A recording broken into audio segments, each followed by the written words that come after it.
But what about, I mean, I'm not sure anything can be done in the meantime for the Australians stuck in Gaza.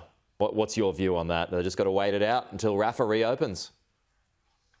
Well, the desire certainly is to see the Rafah border crossing between southern Gaza and Egypt opened as soon as it can be, so that those foreign nationals, Australians and others, can safely leave Gaza and transit into Egypt, where they will be able to exit the region, and so that humanitarian aid can get into Gaza. Now, lots of effort and negotiation is clearly taking place from governments around the world to try to achieve that. One thing that would clearly help would be for Hamas to release the hostages. It shouldn't be lost amongst all of this that Hamas still claims to have hostages who they took in those brutal attacks more than a week ago. And if Hamas wants to see goodwill in terms of action being undertaken by Israel, then they should show without condition the goodwill of releasing those hostages, which would be a very small gesture against the great horrors that Hamas has undertaken to date. Yeah, the problem at the Rafah border crossing, though, is Egypt doesn't want Hamas militants, terrorists. They don't want them in Egyptian territory. Yeah, so that's definitely what slows down the process there. And, those Australians who are in Gaza are likely to get caught up in that. Again, points to the delays and the complexities of the situation. There are lots of complexities there, no doubt about that. And obviously, for Egypt, there is a controlled opening of that border or an uncontrolled opening of that border. And nobody is suggesting at present that Egypt should be having an uncontrolled opening of that border.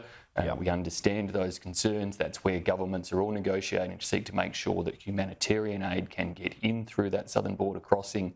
Also that foreign nationals, potentially others of particular high need, can get out and receive appropriate assistance. And they're the types of steps that we would like to see. Sorry, Simon, just a final one here. I know you've got to go, but I want to get you on the Greens and the two Sydney Teal MPs, Kylie Tink and Sophie Scompes. They sought to erase a statement declaring Australia stands with Israel and recognises its right to defend itself and replace it with a condemnation of war crimes perpetrated by the State of Israel, including the bombing of Palestinian civilians. What are your thoughts on that unsuccessful move?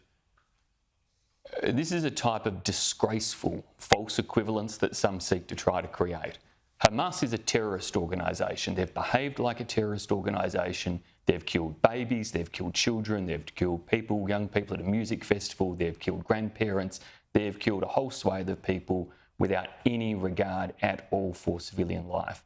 And there should be no creation of false equivalence between those terrorist attacks of Hamas and the legitimate right of Israel to defend itself from those sorts of terrorist attacks. And it's a disgraceful attempt by the Greens or others. I ought to also think about just some of the other broader picture issues. Where would you rather be in terms of the respect for diversity, equality, many of the other rights that the Greens like to champion endlessly?